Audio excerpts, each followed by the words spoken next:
There's a building going up all over Washington right now. There's no windows, no people, just a low hum 24 hours a day. And it might quietly be raising your power bill, reshaping your neighborhood, and changing what your home is worth without you ever seeing it. My name's Kennon Maurer. I'm a licensed real estate broker here in Washington State.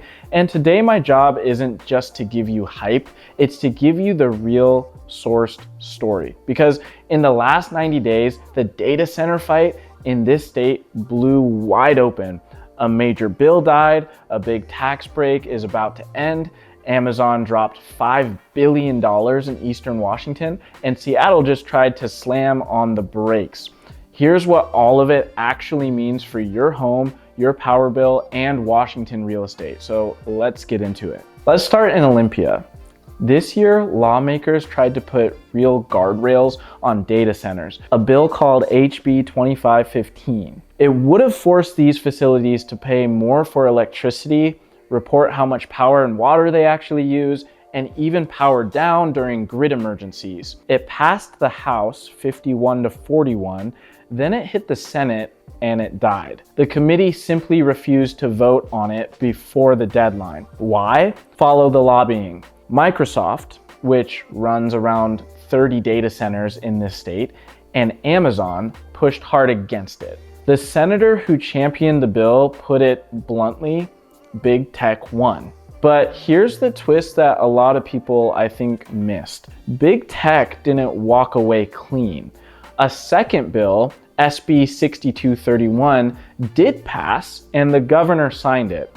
So starting July 1st, 2026, that long-standing sales tax break on replacing and refurbishing servers is gone. And that matters more than it sounds. The gear inside these buildings gets swapped out every 3 to 5 years. On hundreds of millions of dollars of equipment, Washington's 6.5% sales tax is suddenly back on the table. New equipment in brand new data centers is still exempt, but the free ride on upgrades is over. And it's not just the state.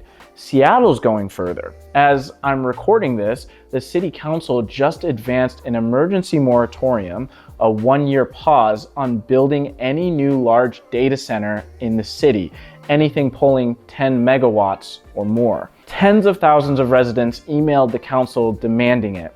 So the political mood here officially shifted. Now, why should you, as a homeowner or a buyer, care about any of this? 2 words: land and power. Let me show you the future Washington is staring at by looking at Northern Virginia, the data center capital of the world. Last November, one 97-acre parcel in Leesburg, Virginia sold for $615 million. Do the math on that. That's $6.3 million per acre. The same land sold for about $57 million just 4 years earlier, roughly 10 times the price. And firms out there are now paying north of $8 million an acre for prime sites. So what happens to the people trying to build homes? Well, they lose flat out. As one developer put it, a residential builder simply cannot compete with those numbers. And the logic is brutal and simple. When data centers outbid home builders for every good piece of land,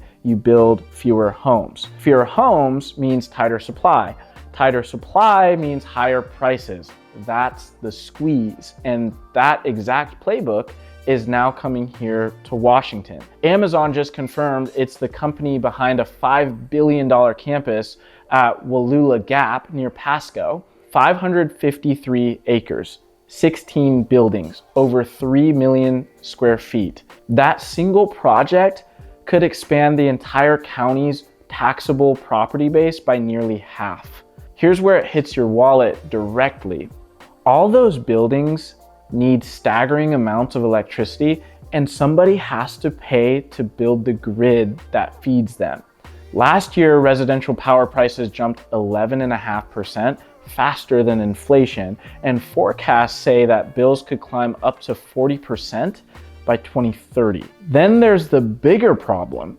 A major study for Northwest Utilities warns the region could be short around 9 gigawatts of power by 2030. That's roughly the entire electricity demand of the state of Oregon. Now, I'll be straight with you because that's the whole point of this channel. Some analysts argue that numbers are overstated with all of this. Once you count the power projects already in the pipeline, they say the real gap is closer to 5.5 gigawatts. Either way, it's a gap. And during an extreme cold snap or a heat wave, that gap is the difference between the lights staying on and rolling blackouts. Okay, now the big one, the question I actually get from my clients. If a data center moves in near me, does my home lose value? And the honest answer might surprise you. The most rigorous study we have out of George Mason University looked at thousands of home sales in Northern Virginia. The finding was that homes closer to data centers actually sold for more, not less. But, and you have to understand this part, it's not because anyone wants to stare at a windowless server farm. It's because these companies build where the infrastructure is already really good. There's good roads, strong utilities, there's jobs, there's airports nearby, the same stuff that buyers pay a premium for anyway. And one big caveat, that's Northern Virginia. It doesn't automatically translate to different parcels here in Washington. And it doesn't capture the day-to-day reality neighbors complain about, the noise, the diesel generators, the water use. So is there a real upside story? There genuinely is, and it's right here in Washington, the town of Quincy in Grant County. 20 years ago, nearly 30% of Quincy lived below the poverty line. By 2023, that was cut to about 13%.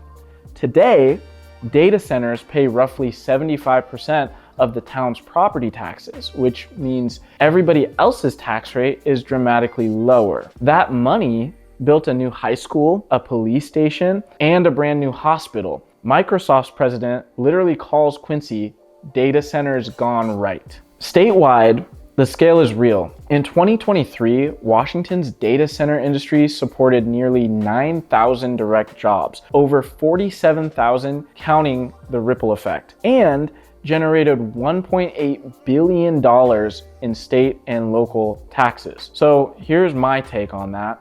As someone who actually sells real estate in this state and reads the source of documents, data centers aren't simply good or bad. I think they're a trade. And in a rural town like Quincy, they can fund schools and hospitals and lift an entire community. But statewide, I think they're straining our grid, pushing up everyone's power bills, and competing for the same land that we need for housing. Washington is now ground zero for that fight, and the rules are being rewritten in real time. If you own a home, if you're buying, or if you just want to know where this state is headed, this is the story to follow, and I'll keep tracking it with the actual sources so you always get it straight. And if that's useful, stick around, and I'll see you in the next video.